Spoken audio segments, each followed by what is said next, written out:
नमस्कार, जोहार भारत मित्र देख रहे हैं आप और मेरा नाम अभिषेक भारती है। ईडी एक बार फिर से रेस हो गई है झारखंड में एक छोटे से अंतराल के बाद। एक बार फिर से आज सुबह न्यूज चैनल्स जो झारखंड से ताल्लुक रखते हैं उनकी हेडलाइंस में आपको ये खबर देखने को मिल गई होगी कि एक साथ कई ठिकानों पर ईडी का छापा। पिछले कुछ दिनों से ईडी आराम से थी, रेस्ट कर रही थी। ठीक 24 घंटे पहले बाबूलाल मरांडी ने सोशल मीडिया पर एक पोस्ट किया था। वैसे तो वो पोस्ट झारखंड के डीजीपी के खिलाफ था, लेकिन उसकी आखिरी एक लाइन थी कि केंद्रीय जांच एजेंसियों की नजर हर वक्त झारखंड पर है, और वो फिर से साबित हो गया। इन तमाम दावों को भी खारिज कर दिया गया कि भाई जो दावा हो रहा था कि ना मामला सेटल हो गया, खत्म हो गया, अब ईडी पीडी सब सरेंडर। ऐसा कुछ नहीं है, ईडी अंदर ही अंदर जांच कर रही है। बहरहाल ईडी ने आज 6 जगहों पर छापा मारा। ईडी के 6 ठिकानों पर आज छापा पड़ा है, और ये मामला जो है ये बेसिकली जमीन घोटाले से जुड़ा हुआ मामला है। ठीक है, अब इसमें पूरी क्रोनोलॉजी हम आपको बता देते हैं कि आखिर ये मामला कैसे कैसे आगे कैसे बढ़ा है, कहां से ये मामला शुरू होता है, ये पूरी बात आज हम आपको बताएंगे। इस मामले के सेंटर में फिर से केंद्र सरकार की एक एजेंसी है जिसका नाम है एनआईसी, यानी national informatics centre.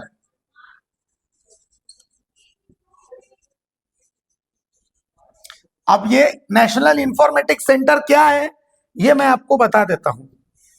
National informatics centre जो है, आपके यहाँ कोई 10th का अगर एग्जाम देता है, किसी ने दिया है अभी हाल फिलहाल में, तो जब उसकी मार्कशीट आप निकालेंगे तो उसमें आप देखेंगे एकदम नीचे किनारे में एकदम नीचे में एनआईसी लिखा होता है। तो बेसिकली एनआईसी क्या है? नेशनल इंफॉर्मेटिक्स सेंटर एक केंद्र की एजेंसी है जिसके पास डेटा, ये जो डेटा है इस डेटा के संधारण का जिम्मा होता है। ठीक है, तो अब आते हैं 2014 में। ये कहानी शुरू होती है 2014 से। 2014 में झारखंड की मुख्य सचिव थी राजबाला वर्मा, तो और मुख्यमंत्री थे रघुवर दास।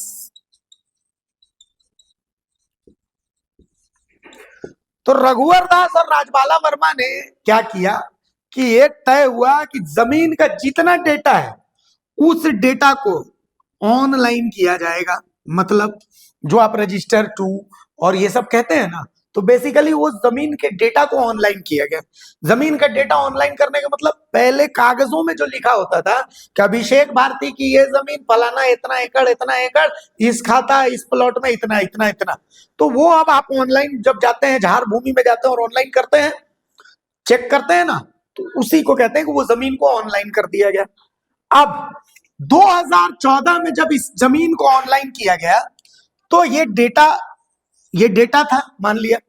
अब इस डेटा के रख रखाव का जिम्मा जैप आईटी को दिया गया। ये जैप आईटी जो है ये झारखंड की एजेंसी थी। ठीक है, झारखंड की एजेंसी थी। इसका सर्वर भी अपने यहां था। तो जैप आईटी को मैनेज करने का जिम्मा आउटसोर्स में टीसीएस कंपनी को दिया गया, मतलब टाटा को दिया गया। बेसिकली टाटा के लोग इसको मैनेज करते थे, जैप आईटी इसको मैनेज करता है। ठीक है, मतलब पूरा एक्सेस इन लोगों के पास था। लेकिन बाद में क्या हुआ कि जब भू राजस्व सचिव के सोन थे, भू राजस्व सचिव थे के सोन, तो तय हुआ कि जैप आईटी की जगह इसका जिम्मा एनआईसी को दे दिया जाए। ठीक है, नेशनल इंफॉर्मेटिक्स सेंटर। कारण यह बताया गया कि भाई एनआईसी, कई राज्यों में एनआईसी को जिम्मा दिया गया है जमीन के ऑनलाइन रिकॉर्ड्स का, तो यहां भी जिम्मा इस एनआईसी को दिया जाए। एनआईसी का जो सर्वर है वो हैदराबाद, पंजाब, कहां कहां, मतलब अलग अलग जगहों पर इसका सर्वर है। झारखंड में इसका सर्वर नहीं था। अब आते हैं, ये आप जमीन का पूरा मामला समझ गए कि एनआईसी के पास ये पूरा जिम्मा गया। 2023 में, साल 2023 में एक लड़का इसी एनआईसी में से पकड़ा गया। इस लड़के का नाम था शमसुद्दीन। फिलहाल ये लड़का रांची में प्रोजेक्ट भवन में काम करता है। 4th ग्रेड का ये कर्मी है शमसुद्दीन। शमसुद्दीन ने पैसे कमाने का बड़ा अच्छा जरिया एक निकाला। एनआईसी के पास जमीन का पूरा डेटा था, ठीक है। अब शमसुद्दीन को कुछ जमीन माफियाओं ने पकड़ा।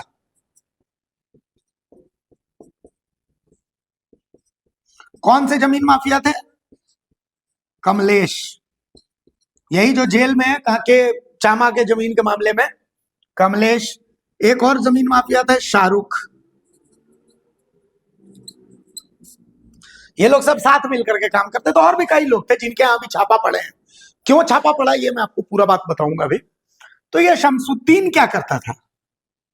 ये शमसुद्दीन एक 4th ग्रेड का आदमी था, ठीक है। अब ये शमसुद्दीन पकड़ा गया। ये क्या करता था शमसुद्दीन, ये मैं आपको बताता हूं। इसने पैसे कमाने का बहुत अच्छा उपाय निकाला। उपाय क्या था? मान लिया अभिषेक भारती हूं मैं, जमीन का डेटा मेरा है 5 एकड़ मेरी जमीन है, ये खाता नंबर इतना है, खाता 1, प्लॉट नंबर 420, ठीक है। अभिषेक भारती 5 एकड़ मेरी जमीन है। एक्स शमसुद्दीन जो था वो क्या करता था? सर्वर रूम में घुसता और सर्वर रूम में इस खाता नंबर 1 प्लॉट 420, मान लिया इस जमीन का नेचर है भूइहरी, ये इस भूइहरी को डिलीट कर देता था अपने स्तर से। वहां से इस भूइहरी को हटा दिया। अब जैसे ही ये भूइहरी हट गया, ये जमीन जो है ये जनरल जमीन हो गई। ठीक इसी दौरान सीओ को एक फर्जी नाम से म्यूटेशन अप्लाई किया जाता था। सीओ फटाक से रातों रात म्यूटेशन कर देते थे और फिर जैसे ही सारा काम हो गया 1 हफ्ते में ये जमीन लोगों को बेच दी जाती थी, ठीक है। लोगों को बेच दी जाती थी, लोगों को बिक गई जमीन और उसके बाद यहां फिर से जो भूइहरी तैयारी करना वो सब कर दिया गया, खत्म। ये होता था पहला। और इसके बदले में शमसुद्दीन को 1 एकड़ जमीन के लिए 20,000 रुपए मिलते थे। ये बड़ा काम शमसुद्दीन करता था, छोटा मोटा काम नहीं करता था। 20 एकड़ के लिए किया, इसको भाई उस हिसाब से इसको पैसे मिल गया। तो ये काम शमसुद्दीन करता था। लेकिन 2023 में शमसुद्दीन पकड़ा गया। पकड़ा गया तो शमसुद्दीन की गिरफ्तारी हुई, लेकिन इस मामले को ढक दिया गया उस समय कि भाई ज्यादा जांच नहीं होगी फलाना। जो इन्वेस्टिगेटिंग ऑफिसर थे उस समय कोई महतो जी थे धुरवा थाना के।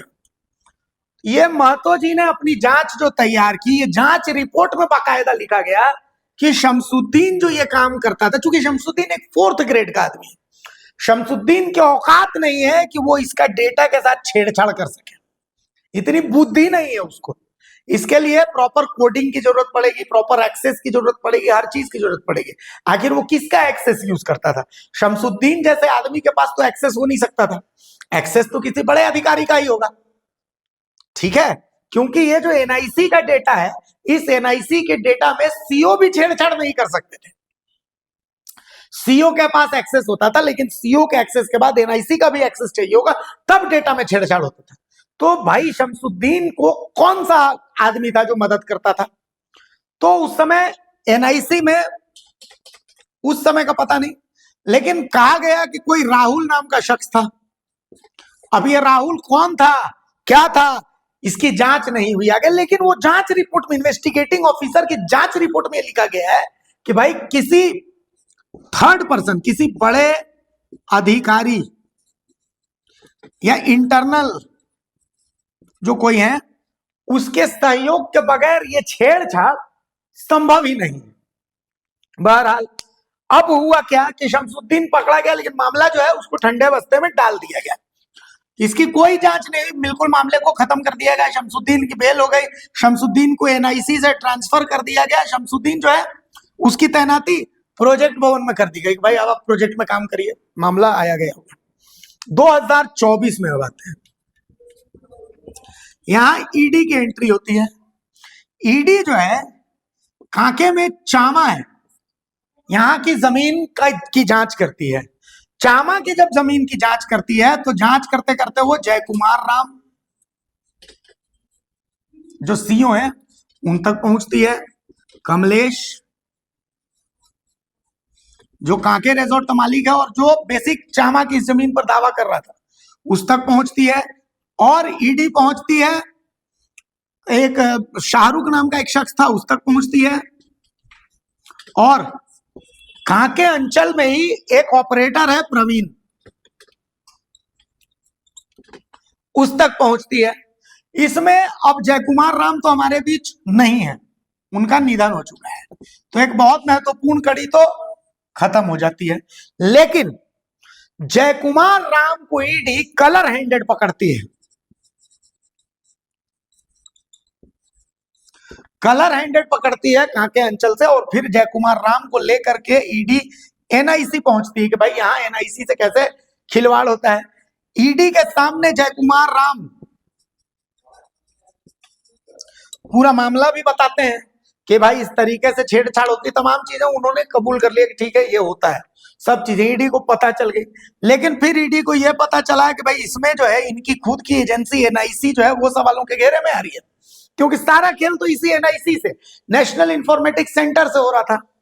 फिर ईडी जांच में निकालती है कि इस एनआईसी में छेड़छाड़ करके किन किन लोगों ने जमीनें, बहुत बड़ी बड़ी जमीनों का सौदा हुआ है, उन्हीं में से 6 लोगों के पास आज ईडी पहुंचती है जिन्होंने एनआईसी में छेड़छाड़ करके जमीनों का सौदा किया। किसी ने नेचर बदल दिया, किसी ने कुछ। अच्छा, आप कभी कभी देखेंगे आपके साथ भी ऐसा होता होगा, आपका नाम है राकेश, उसमें हो गया है राजेश। जान के ऐसा किया जाता है ताकि आप दौड़ते रहें, आप दौड़ते रहें, आप दौड़ते रहें, आप दौड़ते रहें, और इसके बदले में आपसे मोटे पैसे लिए जाएंगे। आपकी जमीन है 1 एकड़, इसको कर दिया जाएगा 10 डिसमिल, एकड़ की जगह डिसमिल कर दिया जाएगा, 1 डिसमिल को 1 एकड़ कर दिया जाएगा। अब आप दौड़ते रहिए, आप कोर्ट में, तब तक आपकी जमीन बिक गई, खत्म हो गई, आप विवाद में फंसे रहिएगा। तो कुल मिलाकर के ये सारा खेल जो है ये सब एनआईसी से हुआ। लेकिन ईडी चूंकि एनआईसी में अधिकारियों से पूछताछ, चूंकि वो उनकी खुद की जगह की केंद्र की एजेंसी है एनआईसी, तो इसीलिए एनआईसी से पूछताछ नहीं हो रही है, तो ईडी इस मामले में फंसती नजर आ रही है। तो अब जांच इसी में हो रही है कि भाई जिन जिन लोगों ने एनआईसी में गड़बड़ी करके खेला किया है उनको पकड़ा जाए। तो इसी मामले में अब कम से कम आधा दर्जन ठिकानों पर जो बिल्डर्स हैं उनके यहाँ ईडी ने छापा मारा, कागजात निकाल रही है कि फलाना जमीन आपने कैसे खरीदी, फलाना जमीन आपने कैसे खरीदी। ईडी के पास पूरी लिस्ट है कि एनआईसी में खिलवाड़ करके किन किन जगहों में जमीन का सौदा किया गया है। अब उसी मामले में ईडी अपनी जांच आगे बढ़ा रही है। नमस्कार, जोहार।